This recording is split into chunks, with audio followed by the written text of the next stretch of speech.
இதயத்தின் ஒளியாய் உணர்வுகளின் அலைகளாய் மாறும் இந்த பயணத்தில் எங்களுடன் பயணம் செய்ய நீங்களும் காத்திருங்கள். தங்கம் போல் துளங்கும் பெயர் காஞ்சனா. அவள் சுவாசம் கூட ஒரு கதை, அவள் நிசப்தம் கூட ஒரு ரகசியம். ஒவ்வொரு துடிப்பும் ஒளியாய் வெளிப்படும் ஓர் உலகம் அவள். காஞ்சனையின் கற்பனையில் உதித்த கதைகளை நினைவில் வைத்து உங்கள் மனதை வருடிச் செல்ல போகும் நான், ஆர்ஜே மது. விரிவரைந்த காதல் ஓவியம். இந்த கதையை பிடித்திருந்தால் லைக், ஷேர் செய்து சப்ஸ்கிரைப் செய்து கொள்ளுங்கள். Hi tears, Kanchana Senthil novels YouTube சேனலில் அடுத்து நீங்கள் கேட்கப் போகும் கதை விதிவரைந்த காதல் ஓவியம். மனதின் மென் உணர்வுகளின் குரலாக இக்கதையை வாசிக்கப் போகும் நான், உங்கள் ஆர்ஜே மது. விதிவரைந்த காதல் ஓவியம். இக்கதை காஞ்சனா செந்தில் யூடியூப் சேனலுக்காக எழுதப்பட்ட கதை. இதோ உங்களுக்காக கதையிலிருந்து சில துளிகள் கேட்கலாமா? ஒரே குடும்பத்தை சேர்ந்த அண்ணன் ருத்ரன், தம்பி கைலாஷ் இருவரும் பெற்றோர்களின் விருப்பத்திற்காக ஒரே குடும்பத்தை சேர்ந்த அக்கா தங்கையை திருமணம் செய்யும் சூழ்நிலை வருகிறது. ருத்ரன் அவர்கள் கிராமத்தை சேர்ந்தவர்கள் என்பதற்காக திருமணத்திற்கு சம்மதம் சொல்லாதவன் தன் தந்தையின் வற்புறுத்தலால் கடமையே என்று அந்த கிராமத்திற்கு செல்கிறான். ருத்ரன் செய்த காரியத்தால் இரு குடும்பத்திலும் பல குழப்பங்கள் வருகின்றன. பெண்களை பெற்றவர்கள் இந்த திருமணம் நடந்தாக வேண்டுமா என்ற மனநிலைக்கு தள்ளப்படுகின்றனர்.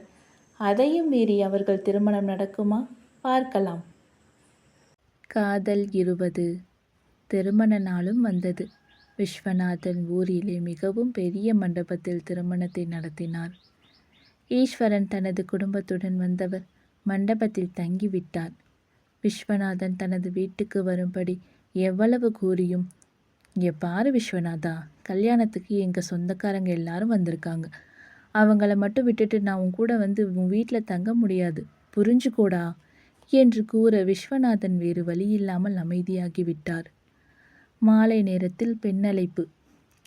பெண்கள் அழகிய தேவதையாக கிளம்பி வந்தனர்.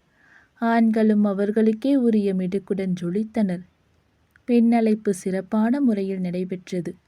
அனைவரும் ஓய்வு எடுத்தனர். ஆனால் மணப்பெண் மணமகன்களுக்கோ உறக்கம் சிறிதும் வரவில்லை. கொஞ்ச நேரம் பேசிட்டு வரலாம் என்று முடிவு செய்து ஒருவருக்கு ஒருவர் உதவி செய்யலாம் என்று நினைத்தனர்.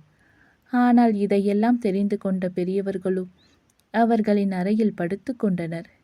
மணமகன் அறையில் விஸ்வநாதன், ஈஸ்வரன், சதாசிவம் என்றும், மணமக்கள் அறையில் பாக்கியம், பார்வதி, தனம் என அனைவரும் படுத்து கொண்டனர். இவர்கள் எப்போது எழுந்து அமர்ந்தாலும் யாராவது ஒருவர் முழித்து கொண்டே இருந்தனர். ஈஸ்வரன், என்னங்கடா, நாளைக்கு காலையில் கல்யாணத்தை வச்சுக்கிட்டு இப்போ எதுக்காகடா எழுந்து உட்காந்துட்டு இருக்கீங்க?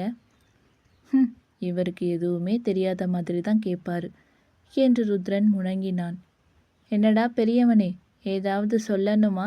எதுவாக இருந்தாலும் தெளிவாக சொல்லு. ஒன்றும் இல்லை. கைலாஷ், உனக்கு ஏதாவது சொல்லணுமாப்பா? அப்பா, அது வந்துப்பா. டேய் கைலாஷ், நீ கூட வர வர அவன் கூட சேர்ந்து ரொம்ப கெட்டு போயிட்ட. நான் சொல்கிறத கேளு. உங்களுடைய எண்ணம் என்னன்னு எனக்கு தெரியும். வந்திருக்க சொந்தக்காரங்க முன்னாடி எங்கள் மானத்தை வாங்காதீங்க. வாயை மூடிட்டு 2 பேரும் படுங்க என்று அதட்டினார் ஈஸ்வரன். என்னை குறை சொல்லலைன்னா உங்களுக்கெல்லாம் தூக்கமே வராதுல்லப்பா. டே கைலாஷ், நாளையிலேருந்து அவங்க நம்ம சொத்து. அப்போ யாராலும் எதுவும் பண்ண முடியாது. இப்போ நீ பேசாமல் படுடா என்று ருத்ரன் சத்தம் போட்டான்.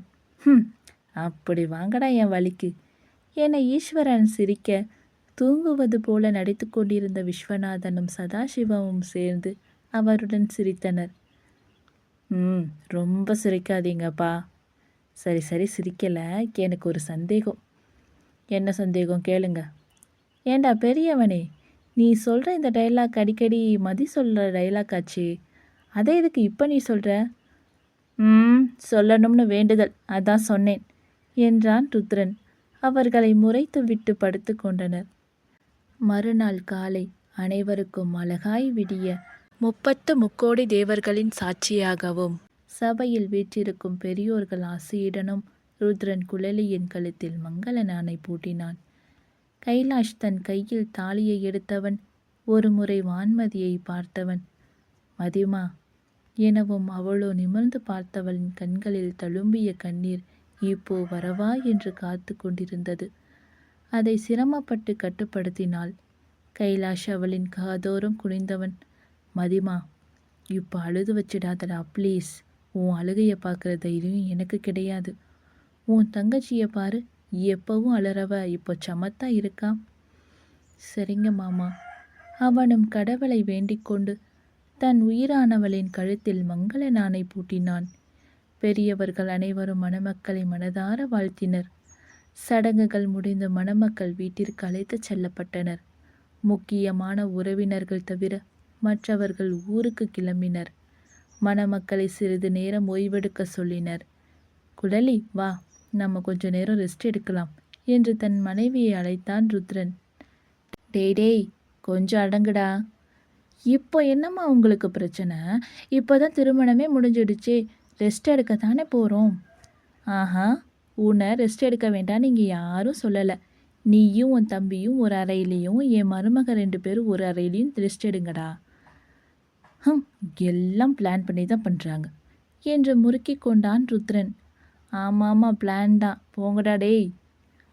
போகிறோம் என்றவன் கைலாஷை பார்க்க அவனோ ஷாக் அடித்தவன் போல இருந்தவன் மதியை பார்க்க அவளும் சிரித்து கொண்டிருந்தாள்.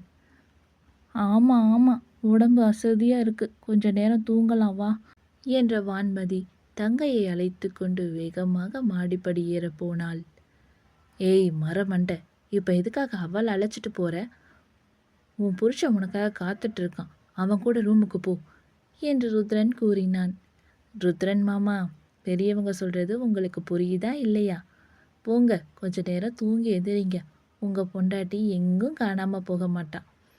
டேய் தம்பி, இவ கூட வாழ்ந்து நீ என்ன பண்ண போறியோ தெரியல போ, சரியான தத்தியாக இருக்கா சலித்து கொண்டான் ருத்ரன்.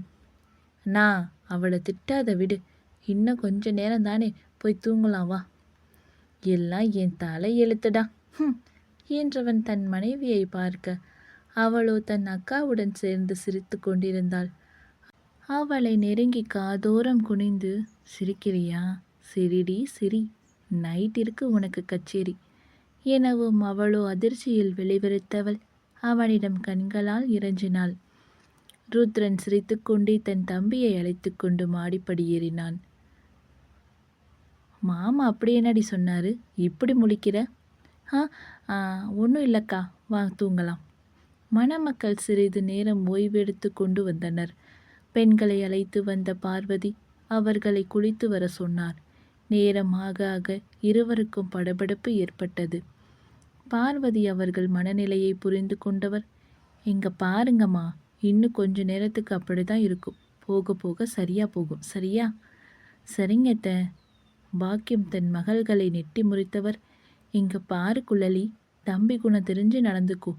மதி, நீ உன் விளையாட்டுத்தனத்தை விட்டுட்டு தம்பி சொல்கிறத கேட்டு நடந்துக்கோ. தம்பி அப்படி என்ன சொல்ல போகிறாரு, நான் சொல்கிறத தான் அவர் கேட்பார் என்ற அந்த நேரத்திலும் தன் குறும்புத்தனத்தை காண்பிக்க மறக்கவில்லை மதி. என்ன சொன்ன மதி, மறுபடியும் சொல்லு என்று பார்வதி விழுந்து விழுந்து சிரித்தார். பாக்கியம் தன் தலையில் அடித்து கொண்டவர், ஏண்டி என் மானத்தை இப்படி வாங்குற? ஐயோ அண்ணி விடுங்க, அவள் விளையாட்டுத்தனமாக தானே பேசுகிறா. அப்படி உண்மையாக நடந்தாலும் ஒன்றும் தப்பு இல்லை. சரிம்மா, 2 பேரும் உங்கள் ரூமுக்கு போங்க. வான்மதி அறைக்கு சென்றவள் அங்கிருந்த அலங்காரத்தை பார்த்து மயங்கி நின்றாள். அங்கே கைலாஷை காணாமல் தேடினாள். அவனோ பால்கனியில் நின்று வேடிக்கை பார்த்து கொண்டிருந்தான். வான்மதி அவனை நெருங்கி அவன் தோள் மீது கை வைக்க திரும்பி பார்த்து பொன்முறுவல் பூத்தவன், வாவ், யூ லுக்கிங் கார்ஜியஸ், செம்ம க்யூட்டாக இருக்கடி என் தங்கமே. அவளின் தாடையை பிடித்து கொஞ்சினான். தேங்க்ஸ் கைலாஷ். சரி, இங்கே எதுக்கு வந்து நிற்கிறீங்க? நீ சீக்கிரம் வருவேன்னு பார்த்தேன், வரவே இல்லையா? அதான் போர் அடிச்சது, இங்கே வந்தேன். சரி வா, உள்ளே போகலாம். உட்காரு மதி. கொஞ்சம் தள்ளி அமர்ந்தவளை பார்த்து சிரித்தவன் அவளை நெருங்கி அமர்ந்தான். அவள் தள்ளி போக இவன் மீண்டும் நெருங்கினான். மதி அவனை நிமிர்ந்து பார்த்தவள், அங்கே தான் அவ்வளோ இடம் இருக்கே. ஆமாம் இருக்கு, யார் இல்லைன்னு சொன்னா? அப்போ எதுக்கு இப்படி தள்ளி தள்ளி வரீங்க? இங்கே பாரு செல்லம், நீ என் பொண்டாட்டி. நான் இப்படி தான் உட்காருவேன். யார் என்ன கேட்க முடியும்? பாருடா, நான் கேட்பேன். உன்னை நான் என்ன பண்ணாலும் அதை கேட்குற உரிமை உனக்கே கிடையாதுடி. ஹலோ, என்ன இப்படி தப்பு தப்பாக பேசுகிறீங்க? நான் சரியாக தான் பேசுகிறேன் மதி. நல்லா பேசுனீங்க போங்க. சரி, ஏதாவது சாப்பிட்றியா? எனக்கு எதுவும் வேண்டாம். சரி சரி, கொஞ்ச நேரம் பேசிட்டு இருக்கலாமா? ஓ, பேசலாமே. இருவரும் சிறுவயதில் நடந்ததை பேசிக்கொண்டனர். வான்மதி கண்கள் சுழல அவன் மடி மீது படுத்து கொண்டவள், நான் கொஞ்ச நேரம் படுத்துக்கிறேன் மாமா. ஓகேடி, படுத்துக்கோ. அவளின் தலை கோதியவன் அவளின் நெற்றியில் இதழ் பதித்தான். அதில் உடல் சிலிர்த்தவளோ எழுந்தமர்ந்தாள். அவளை மீண்டும் தன் மடி மீது படுக்க வைத்தவன் மெதுமெதுவாக அவளின் தாடை கழுத்து இதழால் மெல்ல மெல்ல ஒத்தடம் கொடுத்தான். பல்வேறு உணர்வுகளில் சிக்கித் தவித்த பெண்ணவளோ கைலாஷ் கைலாஷ் என்று புலம்ப அவளின் இதழோடு இதழணைத்து அவளை வேறு உலகிற்கு அழைத்து சென்றான். குழலி அறைக்கு சென்றாள். ருத்ரன் ஆப்பிளை தூக்கி போட்டு விளையாடி கொண்டிருந்தான். குழலி மேலும் செல்லாமல் தயங்கி நின்றிருந்தாள். இவனும் அவளை கண்ட நொடி சொக்கி போனவன், அம்மோ எவ்வளோ அழகா இருக்க தெரியுமா? ஆனால் பாரு, இந்த மேக்கப் எல்லாம் இன்னும் கொஞ்சம் நேரத்தில் கலைஞ்சிடுமே. என்ன என்ன சொல்கிறீங்க மாமா? சொல்கிறது என்ன, செஞ்சு காட்டுறவா என்று அவளின் கைப்பிடித்தான். குழலி அவனின் கையை உதறியவள் சுவர் ஓரமாக நின்று கொண்டாள். அவளின் செயல் அவனுக்கு சிரிப்பை வரவழைத்தது. குழலி, என்ன பண்ற நீ? அவளை அதட்டியவன் அவளை நெருங்கினான்.